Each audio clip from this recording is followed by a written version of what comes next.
Recording now, and Vivi, please begin. Good evening. My name is Vivian Eisen, and I am Director of Public Diplomacy at the Embassy of Israel. Let me start by thanking the Board of Deputies for collaborating with us on this event. Special thanks go to Michael Wegier for moderating this incredibly event, as well as to Talia from the board and Georgia from the embassy for their work to organize this evening. Thank you all so much for joining us to celebrate the holiday for the Prophet Shu'ayb, alongside Ambassador Reda Mansour, a proud member of the Israeli Druze community. Prophet Shu'ayb, known as Jitro or Itro to the Jewish people, is the main prophet in the Druze religion and their ancestor. Ambassador Mansour will be able to share with us his insight into the Druze religion and the importance of Jitro. However, I want to share one personal insight myself. Jitro was Tzipporah's father, Moses' father-in-law. His Parasha Yitro is read in the synagogues on the 17th week of the year, normally between January and February. The Parasha follows the story of the Jews after the exodus from slavery in Egypt, their journey to the Holy Land, and the revelation of the Ten Commandments at Mount Sinai. Jitro is described as a priest from Midian who heard God's call and chose to abandon his prestigious position in Midian to join the Jews at Mount Sinai. This piece of information resonates with me and seems extremely relevant and symbolic while referring to the Druze community in Israel. The Druze community has followed in the footsteps of their ancestor and decided to join the Jews in an alliance that we call in Hebrew Brit Achim or Brit Dam, meaning siblings alliance or blood alliance. We are very grateful that the Druze community has decided to play an integral role in our society and lives. We shall celebrate them, their culture, their religion, their traditions, and their contribution to the state of Israel. There is no better day in the calendar to do so than the holiday of Prophet Shu'ayb, the most important Druze holiday. I am in debt to His Excellency Ambassador Mansour for his willingness to participate in this event and share with us bits of information about his community, his life, challenges, and hopes for the future. I am certain that this evening is going to be remarkable. Before I give the floor to Michael, who is going to be in conversation with Ambassador Mansour, as an appetizer, we will watch together a short video about the Druze secret religion. Let me finish by mentioning how proud I am to have Ambassador Mansour as a colleague, and I hope he allows me to call him a friend.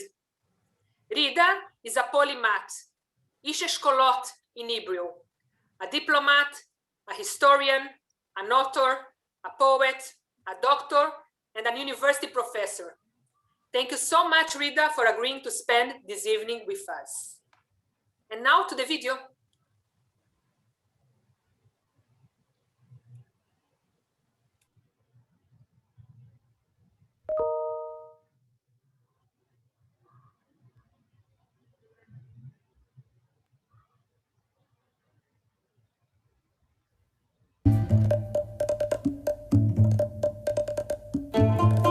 הדרוזים הם בני אמונת הייחוד אשר התפצלו מהאסלאם במאה ה-11 במצרים.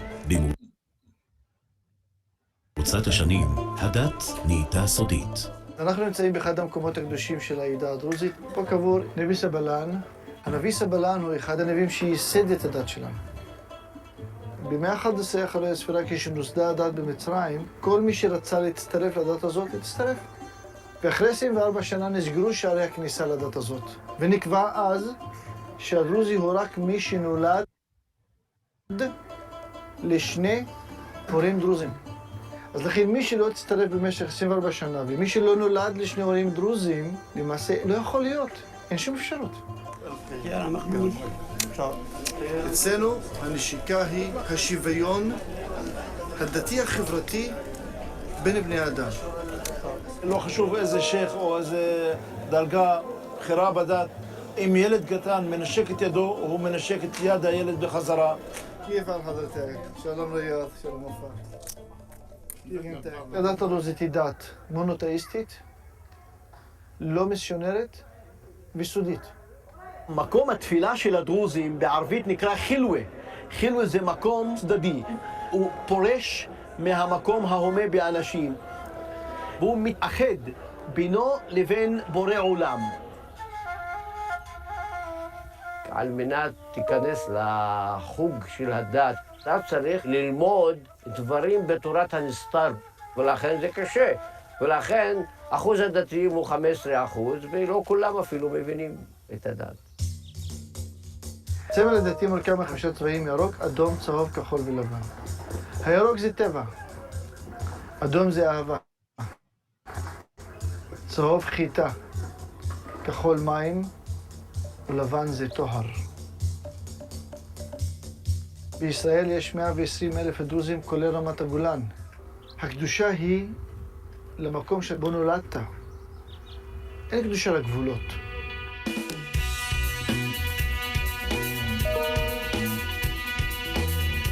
חלק מנביאי העדה הדרוזית קבורים במדינות אשר אין לישראל יחסים דיפלומטיים עימן, כגון סוריה ולבנון. אולם, מדינת ישראל פותחת את גבולה ומאפשרת מעבר של חכמי העדה הדרוזית כחלק מחופש הפולחן הדתי והבנת צורכי העדה הייחודיים. יש חופש פולחן מלא, אין שום הפרעה, להפך מעודדים, ואפילו נתנו ימי חופש לדרוזים בעלייה לקבר נבי שועייב, בעלייה לקבר נבי סבלן, ולכן חופש הפולחן הוא מוחלט ואין עליו עוררין.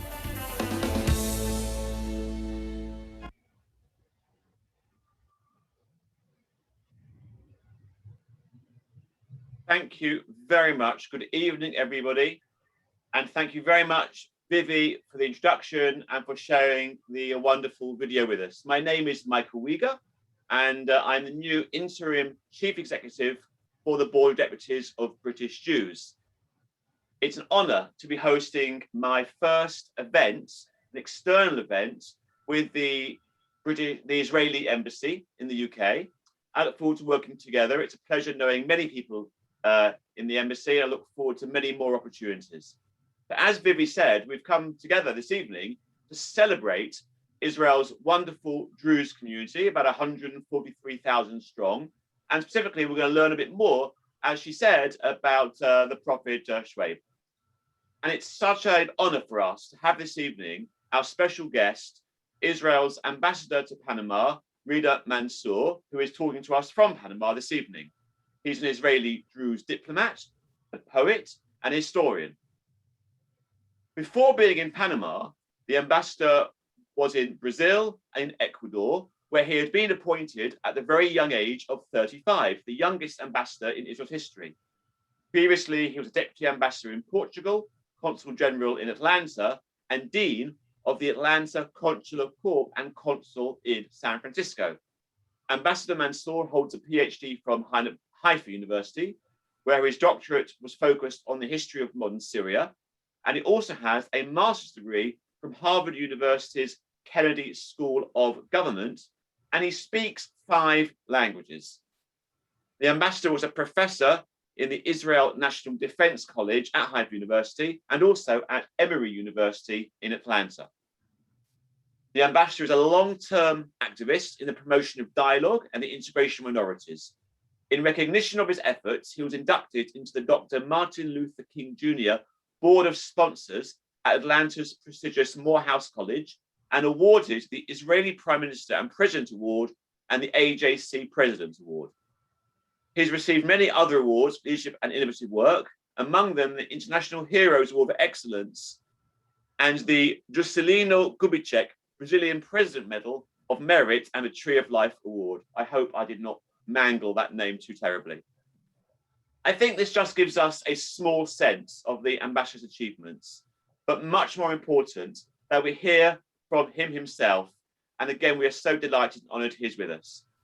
Please submit questions, and I would request of you that you write your questions to Talia, who you can see in the top of the screen, send her your questions, and we will make sure to get through as many questions as we can after the ambassador has given us a short presentation. Talia is the board's international relations advisor. So thank you very much, and Your Excellency, thank you for being here with us, and we are looking forward to your presentation.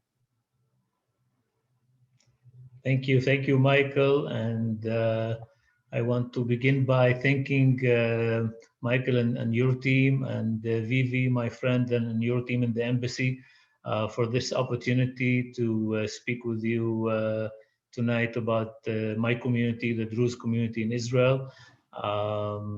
It has been a difficult year for all of us with the corona pandemic, but I think that, like in every crisis, there is an opportunity, and being able now to speak to you on this digital platform all the way from Panama to London with some friends in Israel also watching, it's something that came out of this miserable situation. So now we are more connected, and we can share more with all this distance. It's for us as Druze in Israel not something that we take for granted. This kind of celebration of a Jewish community overseas, of our holidays. We always appreciate the support that we get from Jewish communities around the world. Just yesterday I was talking to Maya, my younger daughter, about living in this world as a Druze. She's in the 10th grade here in the international school. And I was telling her how most people in the world will probably live their entire life not hearing anything about the Druze, never mind meeting one of them. So, being a community of 1.5 million in the whole world, we are some kind of endangered species, and it's a very unique and rare community. And anytime that we get to share our heritage and our tradition is really a reason to celebrate for all of us. So this is really good timing to talk about the Druze community, because we are celebrating the Nabi Shu'ayb pilgrimage in Israel, where every year on the 25th of April, it's a 4-day celebration where, for the religious Druze, usually it means that they make a pilgrimage to the tomb of Jethro near the Sea of Galilee, and have their special consultations and prayer sessions. And for the rest of us, the secular Druze, like the secular Jews, it means mostly eating a lot and celebrating with the family. There are many similarities between the Druze and the Jews. Even the names are confusing a little bit. They sound the same. So in the end, most of our holidays end up being a food celebration, and with some tradition. But Jethro, or Nabi Shu'ayb, as he is called in Arabic or among the Druze, is really an amazing figure historically, both for Jews and for Druze, and for in fact all of the different monotheistic religions, because he is mentioned also in the Quran. And because of his story in the Bible, he is also important for the Christian community. So he's a very important figure. Even if you're not a fan of the Jethro Tull rock band, you should know something about this important figure. For us to understand the Druze, I think one needs to understand that our history work on two timelines. When we speak about the Druze, we are speaking about a faith, a religious faith, that historically started in the 11th century. In 1017 in Cairo, Egypt. This is a faith that, if you notice, was reduced around the first millennium. So in a way, to understand it, we have to understand that it was affected by being constructed during the end of the first millennium. It was established by a political leader of that time, Al-Hakim bi Amrillah, who was the Khalifa of the Ismaili Empire at that time, which was controlling all of North Africa and all of the parts of the Middle East from Syria down to the holy cities in Arabia. A very rich and powerful empire. In fact, in Israel, we had found last year, I think, one of the biggest gold finds in Israel was a case of about 3,000 gold coins minted with his name during his time. And the historians believe that this was the budget that was sent from Cairo to his representatives in the area of Israel, and it sunk in a ship near Caesarea in Israel, and it was found only now. It was amazing to see these 1,000 years old gold coins as if they were minted yesterday, but they give us another sense of how powerful and rich this empire was. What happened was that the Druze faith was in a way an attempt to unify the monotheistic religions and to look at religion at that time in a more unified vision, to look at the similarities between the three big monotheistic religions, Islam, Christianity, and Judaism, affected by this first millennium that for those of us who are old enough to remember how the second millennium ended, and we were thinking about the Y2K bug, and we were thinking that airplanes will be falling from the sky because the computers will stop working. We have reports that in the first millennium, they had the same kind of feeling. Everybody was anticipating what's going to happen. In the Christian worlds, people thought that maybe Jesus will come back. The Jewish world, they thought about the Messiah. There was this feeling that something is about to happen. So it generated, I think, this kind of movements, mystical religious movements like the Druze movement. It affected, by the way, Judaism and Islam in the same way, where mystic groups emerged in that time. It's also a time where Greek philosophy was being reintroduced to Europe after it survived only in its Arabic text. Many people don't know that everything that we know today about the Greek philosophy was saved because it was translated to Arabic, and during the 11th century it was reintroduced to Europe when it was retranslated to Latin. And also that was known to be affecting all of the monotheistic religions, because suddenly they had to deal with this idea of the rationality of philosophy and what does it mean for religion. The Druze took this probably the most far when they declared all of the main Greek philosophers as prophets. So Druze believe that not only all the biblical prophets, the Christian and the Muslim prophets are monotheistic prophets, but also the philosophers of the Greek philosophy, mainly Pythagoras, that from him the Druze take the idea of reincarnation or transmigrations of souls. The Druze are almost the only monotheistic religion that believe in reincarnation, and it's taken from the Greek philosophy. Unlike what some people think that it's coming from the Orient, from Hinduism, it's probably more an effect of the Pythagoras idea. If you look at the Druze symbols, you will see that the Druze have a flag of 5 colors. The flag comes as a symbol also in a 5-pointed star. This is the Pythagoras Star. It's taken directly from the Greek philosophy. The Druze built upon many of the Pythagoras ideas.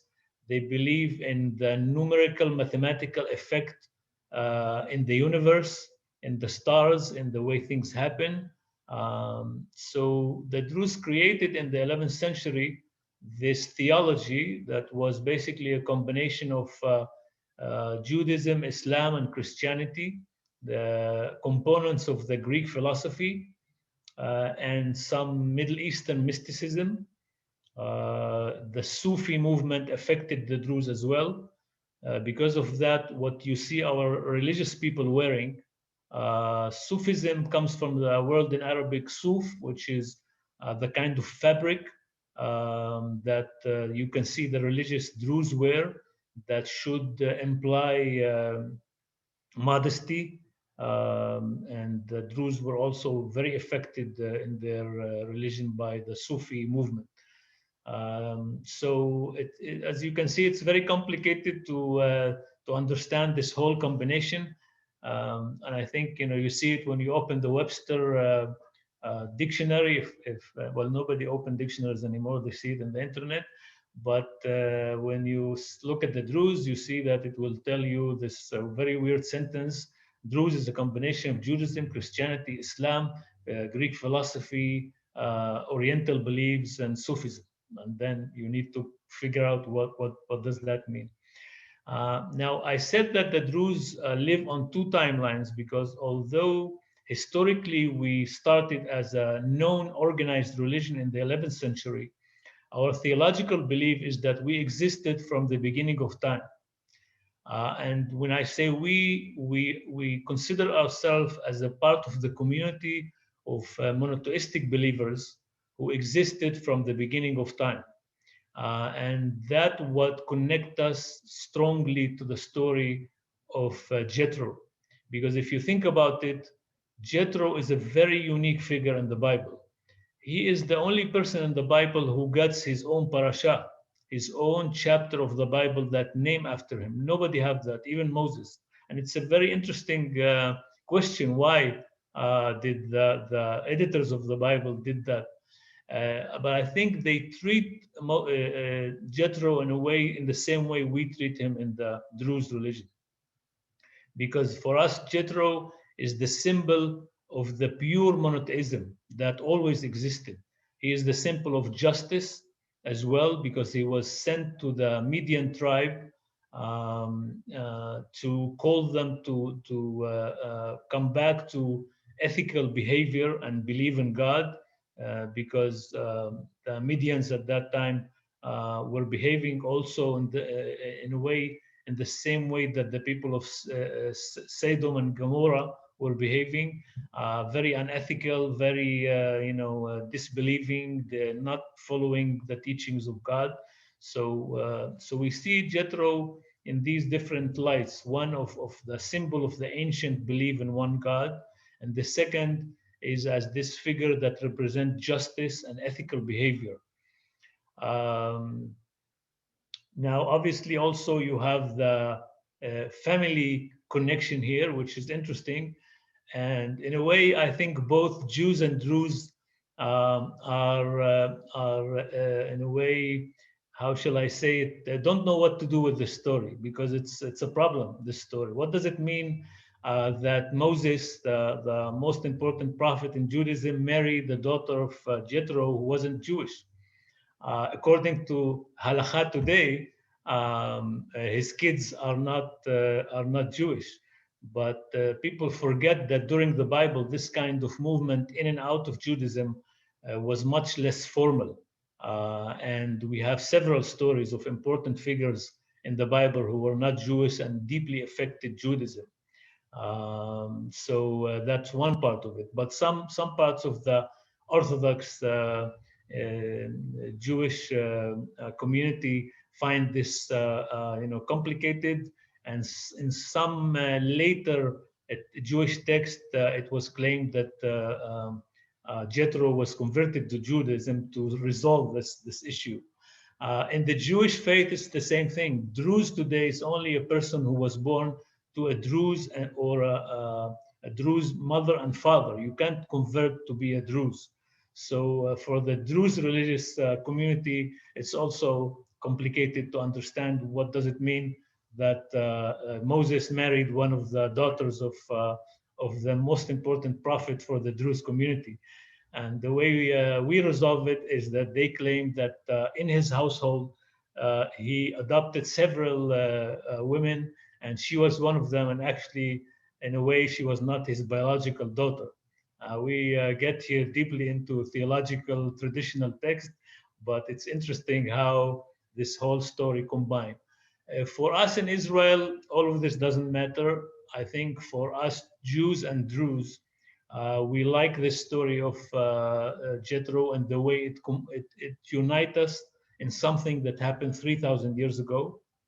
We like the fact that both of us understand the importance of Jethro.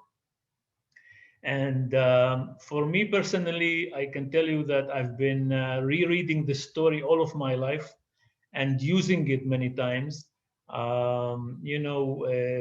Two elements of the text in the parasha of Jethro are the way he teaches Moses how to lead the people, because he is the one who advised him to choose people, local leaders who can be under him and build a hierarchy in a way.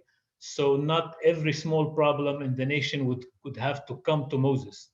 So it combined in a way that I received a very generous scholarship from the Wexner Foundation that comes from the Wexner family, a Jewish family in the United States, to study in probably the most important public administration school in the world, probably in the United States, the Kennedy School in Harvard. And when I finished those studies, I wrote Mr. Wexner a letter saying that maybe the Jewish community have paid a debt to the Druze community from the days of Jethro, because Jethro was the one who taught Moses public administration, and now the Jewish community have taught me public administration. So this story is very unique and special, and it gave me a lot of inspiration of how these themes are still important to us today. I think one of the sentences in the parasha of Jethro, for me as a public servant, is one of the most beautiful things that were ever written regarding the ethical behavior of public servants. When Jethro tells Moses, you have to choose ethical and people who are not corrupted, ethical, and understand the importance of their work, and appoint them as judges and public servants. I think this sentence probably should be there in any government ministry around the world to be an orientation for public servants even today. And it gets special meaning when I'm speaking about it from the Latin American continent, because here, as we all know, we have a case of a very rich continent that still lags behind because of mainly public corruption. This issue is very, very important for human development all over the world. So to wrap up this part, I would say that we have a very long history that we share in our communal memory as Druze and Jews. And it re-emerged in the modern history of Israel in a very unique way. Many people don't know that the Druze-Jewish relations did not start when Israel was established, but actually it started in the 20s and in the 30s of the previous century. It started when Jews were still a very small minority in the land of Israel, and nobody in a way believed that they might one day succeed to build a state.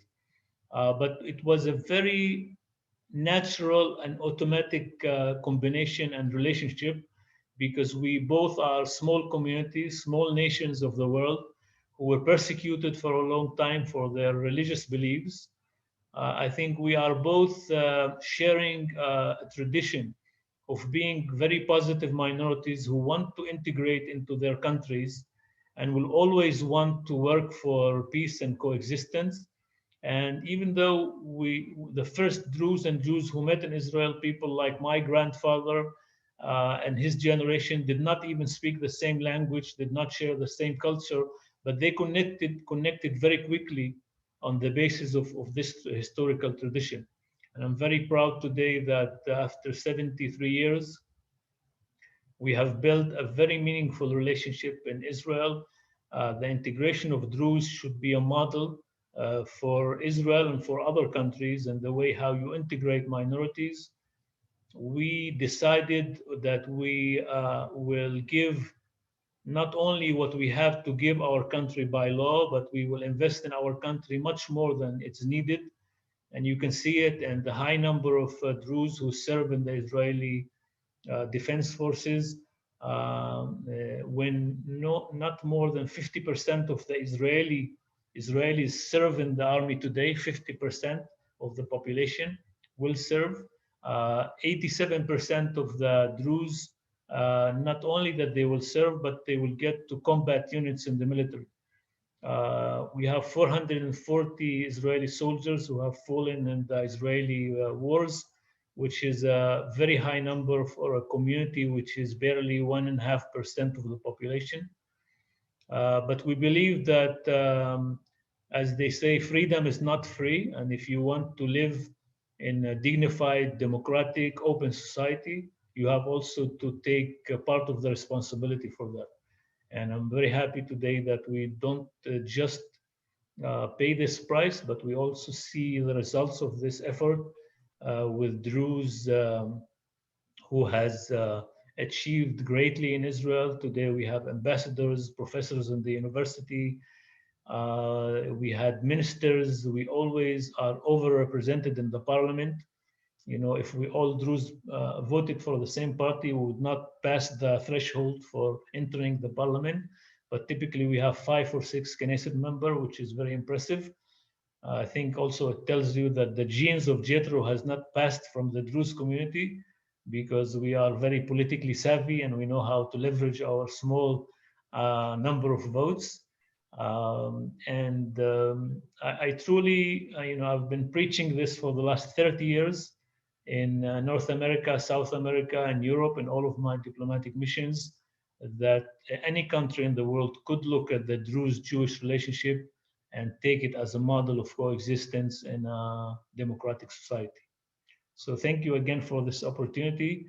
I hope that I didn't take too much time, and please feel free to ask any questions in any of the topics that I raised during this presentation. Ambassador, thank you very much. There are a huge number of questions that have come in while you were speaking so beautifully and movingly about the Druze community. So I'll ask them quickly, and the quicker you answer them, the more we will get through. So the first one relates to education. How well is Druze culture taught in Israeli Jewish schools? Do Israeli students learn about Druze culture? And can that help towards greater integration of the Druze within broader Israeli society? Okay, it's a very good question, and actually it's giving me the opportunity to mention one of the greatest projects of cooperation between Israeli Druze and Jews who live in the diaspora is the Ronson High School in my village in Osfia, which was donated by the Ronson family from Britain, and we feel obligated to appreciate this generosity of Jewish family from overseas who decided to invest in Druze education. As I mentioned before, I studied in my high school in Haifa, nearby my village of Osfia, and since then I feel that we don't yet teach enough about the Druze in Israel. Now, I do take into consideration that we are talking about 1.5% of the population. So it's not that I'm expecting that we will have in every high school an entire course about the Druze history. But I think it's the Druze in Israel has become much more than their number in the population. I think in a way the Druze has become the symbol of patriotism, the symbol of how do you want your citizens generally to be. And the country should use this model much more to present this community than it has been doing so far. So we do have today some lessons that teachers in school can teach during the school year about Druze history and tradition. It's not that mandatory yet, or that doesn't exist in every high school. It depends on the school itself. We do have many visits of Jewish schools or schools from Jewish areas in our villages. And actually, in a strange way, yet another example of how the Druze story is important to Israel. If you Google Druze today, a lot of the mentions that you will get and the pictures that you will see will be from Jewish kids who came to Israel in birthrights. And the Druze villages, especially my village, Isfia, but others too, are on the program of birthrights visits. And these Jewish kids from all over the world will say that their visit in the Druze village was one of the most interesting and enjoyable parts of their visits. And I always tell Jewish parents overseas, you don't need to worry about this because they can't become Druze. So it's good that they like the Druze, but they can't convert. So you're fine. They're gonna stay Jewish. But these these cooperations, in a way, these dialogues are very important for both communities. I think for the Jewish community itself, for the Jewish identity, it's important to know the Druze and to know that we can build this country as a Jewish and democratic country and celebrate our minorities much more than we do today.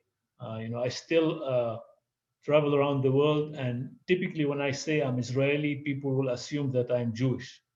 We did not do a good enough work in Israel to educate people around the world, and in Israel itself, that we have 20% of the populations who are not Jewish. We have a diversity and richness which is impressive, and we need to celebrate that, and we need to teach that much more than we do. There is an idea that I think is understood quite widely historically, that the Syrian Druze community did not have the same relationship, the Druze on the Golan, with the state of Israel as the Druze in the Galil have. And the question that has come from one of our deputies is, has the Syrian civil war changed the way that the Syrian Golan Druze community relates to the state of Israel? Mm-hmm. Well, so people need to make the difference between the Druze communities in the different countries. Our situation actually is a very tragic situation because we happen to live, the three biggest Israeli communities are in Syria, the biggest one, 750,000 Druze. Some people say close to 1 million. In Lebanon, you have about 400,000. In Israel, you have about 140,000. And as you can see, these three countries are in a war situation between them. So the Druze needed to develop an interesting way of life, which is the only way they can survive this situation of war between the countries they live in. But this is how we did it. That in each country where we live, we are going to be the most patriotic and supportive to our country. So the Syrian Druze are a model of Syrian patriotism, and the Lebanese Druze are a model of Lebanese patriotism, and the same thing in Israel. And we expect each other to be first and foremost loyal to our country.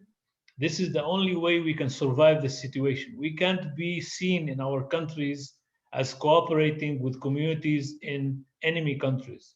It's very dangerous for us as minority. In the same time, what we do is that we never forget our Druze tradition and our Druze connection.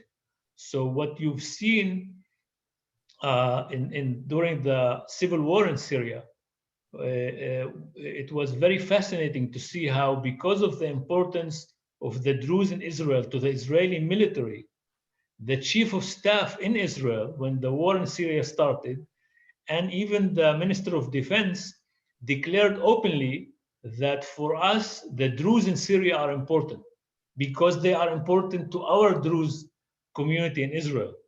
And we will do everything we can to protect them. And that was an astonishing declaration. You know, how would you support a community in an enemy country that in any given day, if we have a war, this community will be fighting in the other side? But I think the Israeli leadership understood the sensitivity of this situation. And what you can find is that unlike us in Israel, where we live in a democratic country, and for example, I can meet any Druze that I meet overseas, if he's Syrian or Lebanese, or I don't have any, nobody tells me what to do and how to do it. Their situation is very different. The Syrian Druze, especially because they live in a dictatorship, and the Lebanese Druze as well, because of Hezbollah, they are terrified of speaking to me as an Israeli Druze. So you have to take anything that they publish, you know, out in the open about their ideas and their views and what they say about Israel with a grain of salt, because they are not going to be able to say their opinion freely. I had cases in my first mission as a consul in San Francisco, when I was speaking in an event, and after the event, a Druze Syrian person came to me at night to my hotel room. I was sure that, you know, something horrible is going to happen, but he actually came and knocked on my door and told me, I can't talk to you downstairs in the main hall. I can't be seen talking to you. I just wanted you to know that we are very proud of who you are and of your achievement and of everything you achieved in Israel. So this is just an example of how delicate our situation is and how tragic, in a way, the Druze situation, living in 3 countries that are still in a state of war, and knowing that you might be any day in the front line fighting the other side that would have Druze soldiers as well. Thank you. There's a very interesting question about some of the internal dynamics within Druze society. Does the Druze community have its own justice system, or is justice fully integrated within the broader Israeli legal system? Mm-hmm. So, you know, in Israel, as well as in Lebanon and in Syria, the countries recognized the Druze as an independent religious community that can have its own family court. In Israel, the law is that Israel grants every community its religious courts, whether it's Muslim or Christian or Druze. Actually, in Israel, the country fund these courts. The judges are appointed and paid for by the government, which is a very unique case that many people don't know. The only thing is that the district court in Israel can overrule any religious court. So what started to happen, for example, in Israel, because the community for a long time was a very traditional community that lived for hundreds of years in an Arab Islamic traditional society, some of the rights of women were not upheld according to the Druze religion itself. So today you see a phenomenon that in many cases Druze women choose to go to the district court because they want to have the modern standards for the rights of women. And you see the Druze religious court itself changing itself because it knows that if it wants to keep dealing with the issues of the community, it needs to modernize its family laws. So we do have our family laws, and we do have our recognized religious establishment, which is also part, in Israel especially, it's a part of the state apparatus. Our religious leaders are basically government officials, so, and they are paid by the Ministry of Religion. There's quite often campaigns from within Israeli Arab communities about issues such as property rights, the ability to build and expand villages. Are there similar challenges within the Druze community around property ownership and the expanding of villages? Yes, actually, there is almost no difference in this problem, and it's a real problem in Israel. What happens in Israel is that the way of life and the way the minority villages in Israel, well, never mind if they're Druze or Christian or Muslim, are very different, and it creates a real problem for minorities that the government did not manage to solve yet. And it's a very painful issue, especially in the Druze community, because of the obligation that we feel we have for our country. So, you know, if you're a Jewish citizen and you have some problems of housing, you know, you might look at it in a different way. You have different options. You can live in different cities. You can live in different areas. You can move. The Druze are a very unique community. The Druze don't like to move so much. I am one of the few that you know, left my community, never mind leaving the country. It's very unusual. All of the Mansour clan, which is about 2,000 people, live in the same village. Most of them never left the village. They might live for a couple of years in another place, but they will always come back. We need our community to survive, and we can't live on our own. It's a lot like the Jewish communities as well. So what happens is that most of our lands are privately owned lands. And what happens that we build on those lands, where in the Jewish part in Israel, what happens is that most of the land is owned by the government, and the government sells these lands to in a legal tender to private contractors. They plan entire neighborhoods, and there's a deal where the contractors get this land in a certain price in order to install all of the infrastructure. So instead of paying for the real price of the land, the contractors build the infrastructures, and then people basically buy an apartment. So the typical Jewish Israeli is not aware of all of this process. He buys an apartment in the city, and it happens. The minorities in Israel, if you live in a village, you are in a situation where the government did not allocate lands for the minority communities. I think it needs to start doing that much more. They are building on their private land, and even then it's a problem because there's not enough investment in planning. So, you know, a village like mine, for example, we are still operating on the master plan that was updated the last time in the 70s. And when I grew up in Osfia, it was 4,000 inhabitants. Osfia today is 13,000. So you can imagine that all of this growth is happening, including, by the way, my entire family, extended family. Most people will build houses without authorization. It becomes a clash with the authorities. Lately, also, it became much more difficult with what is called the Kaminitz law, which basically, for the first time in Israel history, made building, like violating the building code a criminal offense. So basically, if I want to go back home now and to build homes for my two sons and for my daughter, I have enough land to do that. But if I try to build there, I might be put in jail. So now the situation is even much worse.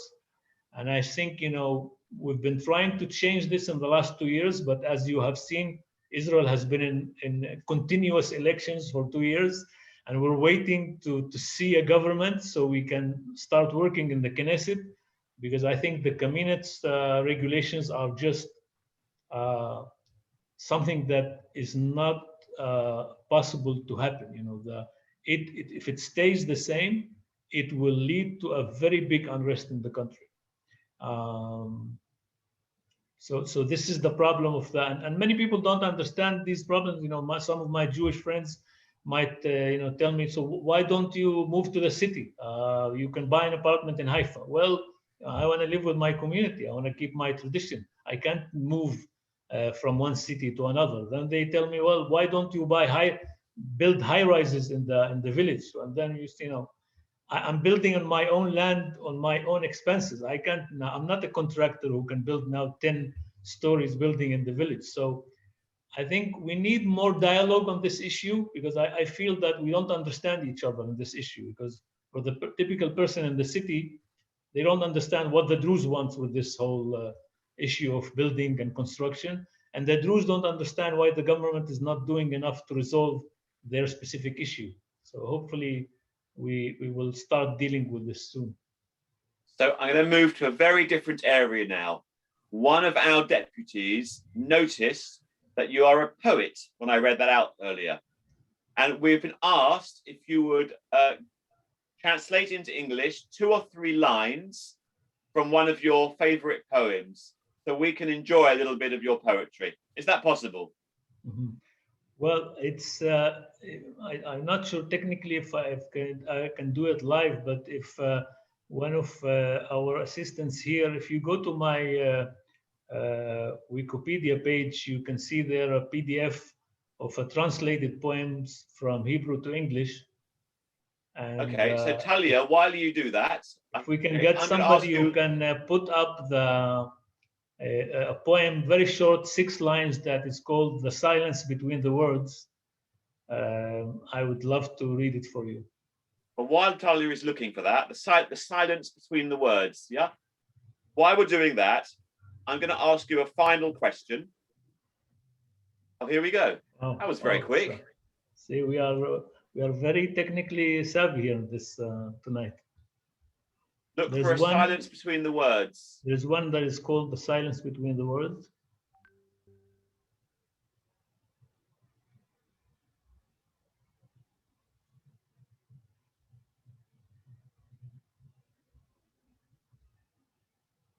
It's the name of this entire collection as well. And the reason I like to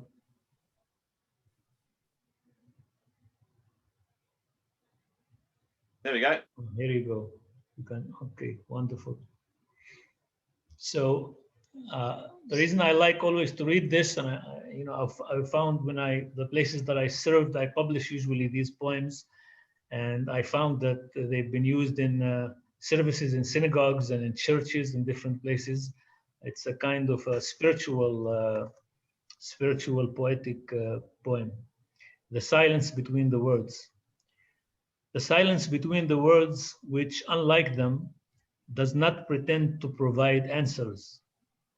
Just rest there, wrapped in modesty, knowing it is He who grants meaning. The silence between the words is real life, at times indecisive, at times helpless, but always touching the grace of God. I love that. That's a wonderful, wonderful poem. And straight after this, I am going to go and read some more. We've got a final question for you before I bring this to a close. So you spoke about your daughter at the beginning of your presentation, and would love to know, what are your dreams for your daughter and her generation over the next 30, 40 years? Okay, so first I want to say that in our community, we've been watching in Israel an unbelievable revolution in terms of women's rights happening. You know, I come from a generation where the generation of my mom, for example, could learn only up to primary school, because they used to think that this is enough. You need to teach women only enough that they can, educate their kids, but they don't need to have more education. So imagine in my lifetime, I have seen how we came from that to a situation today that 70% of our students in university in the Druze community in Israel are women, 70%.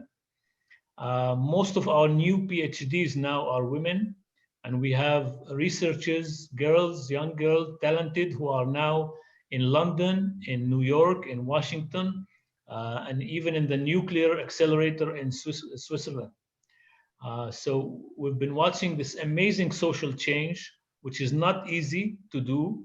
social changes take time. But if I could present Maya, she would tell you herself, her dreams are so big. She wants to change the world. She wants to work for the UN. She wants to make people understand what is the Middle East, what is the situation of women in the Middle East, how can people from around the world help promote women's rights in the region, but in the same time understand the culture and the tradition, because she feels that many times when Western societies look at the Middle East, they don't really understand the setting that women live in and what kinds of struggles they have. I am in an age where I mostly want my kids to live in a safe and stable place, democratic and free, so they can be anything they want to be. And as somebody who is doing so many things in so many fields, I always tell them that you should always look for doing something that make you happy.